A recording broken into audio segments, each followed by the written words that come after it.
दोस्तों, कहानी बहुत ही जबरदस्त रोमांस से भरपूर है, इसलिए आपसे निवेदन है कि भरपूर मजा लेने के लिए कहानी के सभी भागों को अवश्य देखें। चलिए कहानी शुरू करते हैं। अश्विनी, तो आप कहाँ नौकरी करने जा रहे हो? कहीं से कोई ऑफर आया है? मैं नहीं, अभी तो नहीं, कोशिश करता हूँ, कल जाके एक दो जगह। मैंने कोशिश की और आखिर एक दफ्तर में नौकरी मिल ही गई। रहने के लिए कमरा ढूंढना तो उससे भी ज्यादा मुश्किल निकला। ऑफिस से करीब घंटा भर दूर मुझे एक किराए का कमरा मिल गया। शुरू का एक महीना मेरे लिए कांटों भरा था। घर से दफ्तर और दफ्तर से घर आते जाते हालत खराब हो जाती। जैसे ही पहली तनख्वाह हाथ आई, मैंने सबसे पहले अपने लिए ईएमआई पर बुलेट खरीदी, घर वालों के लिए कुछ कपड़े खरीदे और अश्विनी के लिए कुछ किताबें और एक सुंदर सी ड्रेस ली। जब सबसे अंत में मैंने उसे ये तोहफा दिया तो वो खुशी से झूम उठी और मुझे थैंक्स बोलते हुए उसकी जुबान नहीं थक रही थी।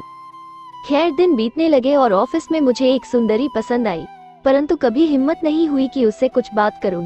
बस काम के सिलसिले में जो बात होती वो होती। इसी तरह एक साल और निकला और अब अश्विनी 12वीं कक्षा में थी और इसी साल उसके बोर्ड के पेपर थे। सेंटर घर से काफी दूर था। इस बार भी मुझे अश्विनी को पेपर के लिए लेके जाना था। मैं आज जब उसे सेंटर छोड़ने गया तो उसकी सहेलियां मुझे देख के कुछ फुसफुसाने लगी और हंसने लगी।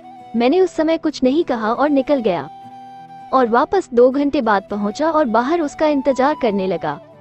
जब वो वापस आई तो हमने पहले पेपर चर्चा किया और फिर मैंने उससे सुबह हुई घटना के बारे में पूछा। तब उसने बताया कि उसकी सहेलियों को लगा कि मैं उसका बॉयफ्रेंड हूँ। क्या? और तूने क्या कहा?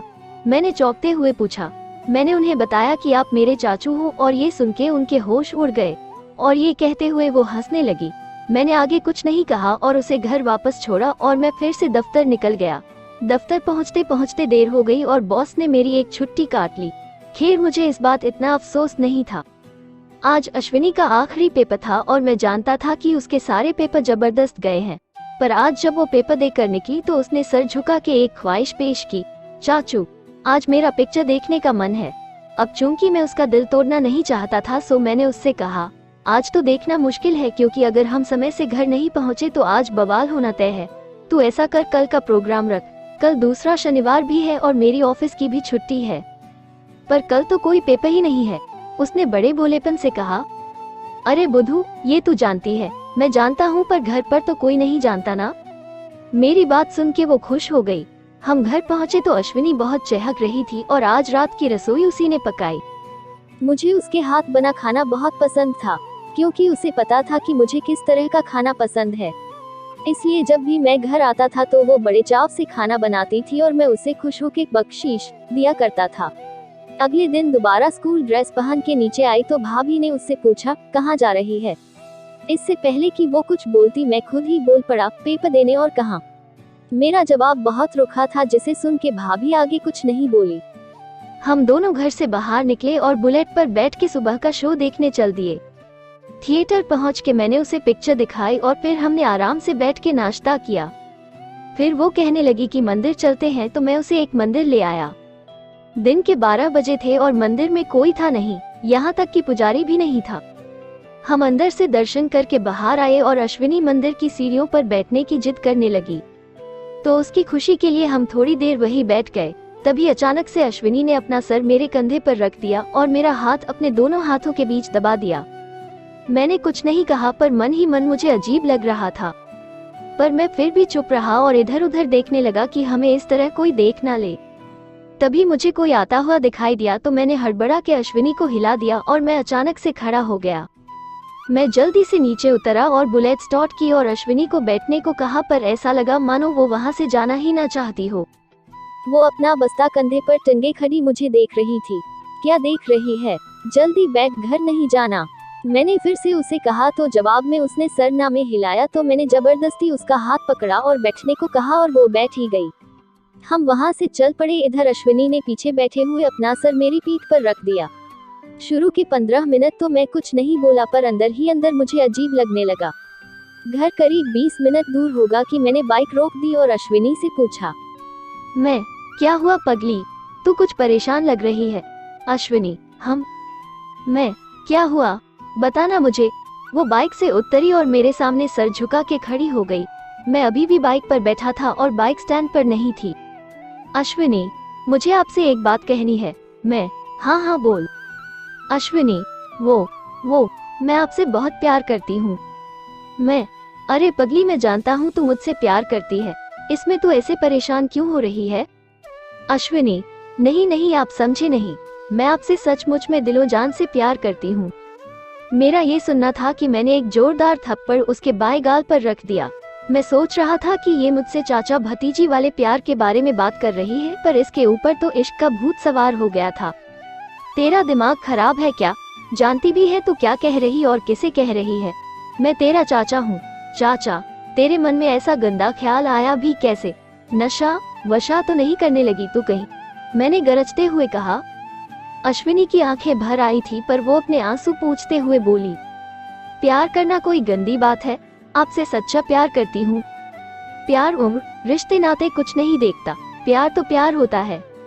अश्विनी की आवाज, जो अभी कुछ देर पहले डरी हुई थी, अब उसमें जैसे आत्मविश्वास भर आया हो। उसका ये आत्मविश्वास मेरे दिमाग में गुस्से को निमंत्रण दे चुका था, इसलिए मैं चिल्लाते हुए बाइक से उतरा और बाइक छोड़ दी और वो जाके धड़ाम से सड़क पर गिरी। मैंने एक और थप्पड़ अश्विनी के दाएं गाल पर दे मारा और जोर से चिल्ला के बोला, कहाँ से सीखा तूने ये सब? हाँ बोल। इसीलिए तुझे पढ़ाया लिखाया जाता है कि तू ये उल जुलूल बातें करे? तुझे पता भी है प्यार क्या होता है? अश्विनी की आंखों से आंसुओं की धारा बहे जा रही थी, पर वो उसका आत्मविश्वास आज पूरे जोश पर था, इसलिए वो भी मेरे सामने तन के जवाब देने लगी। प्यार या प्रेम एक एहसास है। प्यार अनेक भावनाओं का, रवैयों का मिश्रण है, जो पारस्परिक स्नेह से लेकर खुशी की ओर विस्तारित है। ये एक मजबूत आकर्षण और निजी जुड़ाव की भावना है। किसी इंसान के प्रति स्नेहपूर्वक कार्य करने या जताने को प्यार कहते हैं। प्यार वो होता है जो आपके दुख में साथ दे, सुख में तो कोई भी साथ देता है। प्यार होता है तो हमारी जिंदगी बदल जाती है। प्यार तो एक दूसरे से दूर रहने पर भी खत्म नहीं होता, जब किसी इंसान के बिना आपको अपना जीवन नीरस लगे। एक दिन वो दिखाई न दे तो दिल बुरी तरह से घबराने लगे, आपको भूख कम लगने लगे या खाने पीने की सुध न रहे। अखबार में पहले उसकी, फिर अपनी राशि देखें। जब भी वो उठकर कहीं जाए तो आपकी निगाहें उसका पीछा करती रहें। मेरे लिए तो यही प्यार है, उसने खुद पर गर्व करते हुए जवाब दिया। इधर अश्विनी के प्रेम की परिभाषा सुन के मेरे तो होश ही उड़ गए। तुझे किसने कहा मैं तुझसे प्यार करता हूँ? मेरे पास उसकी परिभाषा का कोई जवाब नहीं था, तो मैंने उससे सवाल करना ही बेहतर समझा। बचपन से लेके आज तक ऐसा क्या है जो आपने मेरे लिए नहीं किया? मेरा स्कूल जाना, मुझे पढ़ाना, मेरे लिए नए कपड़े लाना, मेरा जन्मदिन मनाना, वो भी तब घर में कोई मेरा जन्मदिन नहीं मनाता। मुझे अनगिनत दफा अपने डांट खाने से बचाया। जब मैं रोई तो आप होते थे मेरे आंसू पोंछने। और भी उदाहरण दूं? उसने फटाक से अपना जवाब दिया। मैंने ये सब इसलिए किया क्योंकि मुझे तुझ पर तरस आता था। घर में हर कोई तुझे झिड़कता रहता था और तुझे उन्हीं झड़कियों से बचाना चाहता था। मेरा जवाब सुन वो जरा भी हैरान नहीं लगी। प्यार किसी की दया, भावना और स्नेह प्रस्तुत करने का तरीका भी है। किसी इंसान के प्रति स्नेहपूर्वक कार्य करने या जताने को भी प्यार कहते हैं। ये आपका प्यार ही था जो हमेशा मेरा हित और भला चाहता था। आप बस इस सब से अनजान हो। साफ था कि अश्विनी के ऊपर मेरी किसी भी बात का असर नहीं पड़ने वाला था, तो मैंने सोच लिया कि इसे अब सब सच बता दूंगा। ये सभी किताबें बातें हैं। तुझे नहीं पता कि असल जिंदगी में प्यार करने वालों के साथ क्या होता है? ये कहते हुए मैंने उसे उसकी माँ और उनके प्रेमी के साथ गांव वालों ने क्या किया था सब सुना दिया, और इसे सुनने के बाद वो एकदम सन रह गई और उसके चेहरे से साफ पता चल गया था कि उसके पास इसका कोई भी जवाब नहीं है। अगले 10 मिनट तक वो भूत बनी खड़ी रही और इधर मेरी नजर मेरी बाइक पर गई जो नीचे पड़ी थी। उसकी इंडिकेटर लाइट टूट गई थी, जिसे देख मुझे और गुस्सा आने लगा।